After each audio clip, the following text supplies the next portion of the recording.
Sébastien est animateur radio depuis plusieurs décennies. Ce qu'il aime le plus, ce n'est pas forcément parler dans le micro, mais plutôt partager avec celle ou celui qui l'écoute.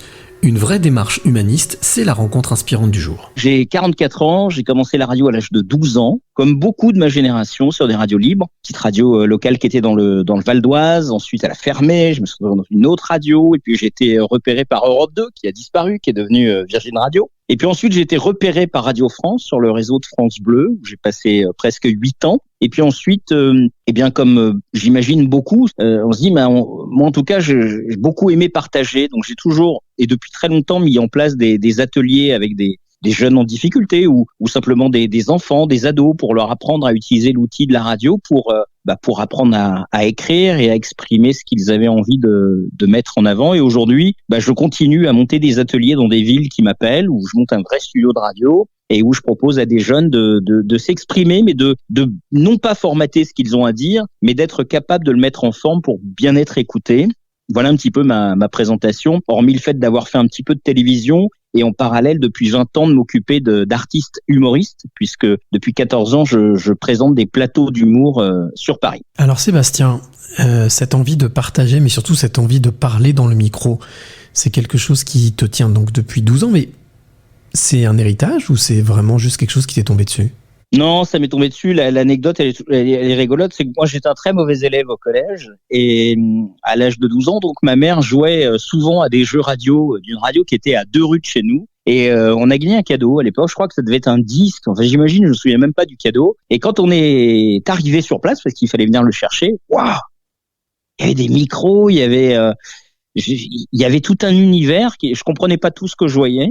Mais je me suis dit, ça m'intéresse, j'ai envie de faire ça. Et donc, à 12 ans, j'ai dit à l'animatrice, mais je pourrais faire ça. Et le petit truc que j'avais en plus, c'est qu'à l'époque, quand j'étais petit, donc 12 ans, ça va, c'est petit, je faisais beaucoup d'imitations. Et c'est ce qui l'avait amené à m'inviter à revenir. Et au bout d'une semaine, ça a été très rapide, le directeur de la radio m'a dit, est-ce que ça t'intéresserait d'avoir ton émission? Et je dis oui. Et donc, tous les samedis matins, au départ, j'étais à l'antenne entre 9h et midi. C'est arrivé comme ça.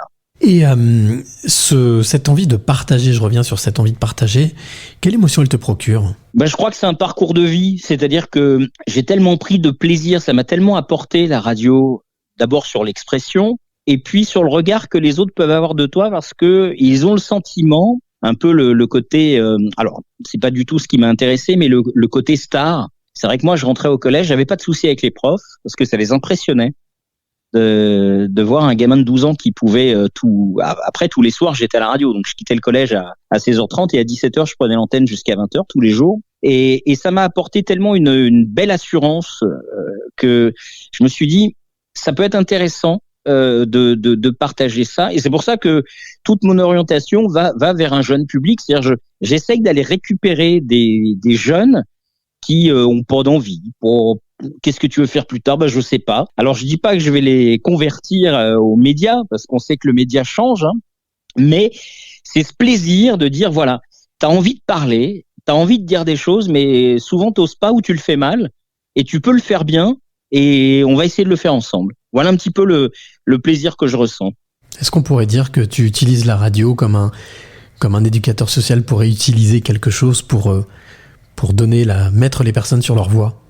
Oui, parce que si on s'arrête au simple média radio, ça n'a pas une énorme valeur, ça n'a pas un surplus de valeur. Néanmoins, la façon de fabriquer du contenu, d'entendre sa voix, parce que les gens se rendent compte que d'un seul coup, dès que tu as un casque et que tu entends ta voix, tu dis mais je parle pas comme ça, c'est pas ma voix. Les gens ne connaissent pas leur voix. Et c'est la première surprise de ceux que tu as en face de toi et à qui tu fais découvrir un petit peu cet univers. Et puis d'un seul coup, ils se disent, alors, souvent, à 80-90%, les gens disent, j'aime pas du tout ma voix. Et ensuite, on apprend je dis, tiens, regarde, si tu dis ça de cette façon-là, écoute ta voix, écoute la mélodie que ça apporte, les sentiments que tu as, regarde comment tu peux les transmettre.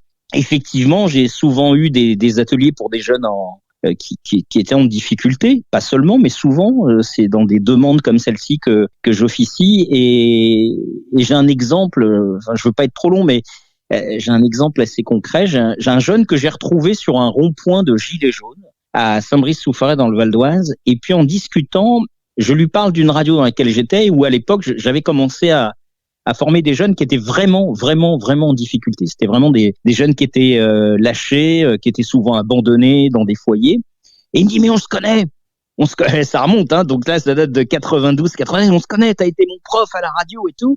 Et aujourd'hui, il suit régulièrement les émissions que je fais maintenant sur Facebook. Et il me ressort des choses qui l'ont aidé à appréhender parfois des difficultés qu'il pouvait avoir dans la vie, parce qu'il a eu, sur cette période-là, une prise de confiance qui lui a permis au fur et à mesure, il a continué à vivre des choses difficiles, hein, je dis pas que c'est magique, mais souvent il a repensé au fait qu'il existait derrière un micro et que on lui ouvrait une possibilité de s'exprimer. Et donc, en cela, je trouve ça évidemment formidable. Alors, Sébastien, j'ai envie de te demander quelle est la clé que tu pourrais donner ou transmettre, que tu as envie de donner ou transmettre à celle ou celui qui t'écoute maintenant. Je crois que la clé, c'est vraiment de conseiller à chacun de savoir qu'on est tous différents, que ça a une belle valeur et qu'il faut à tout prix, quand on le peut, le mettre en avant et n'avoir peur de rien.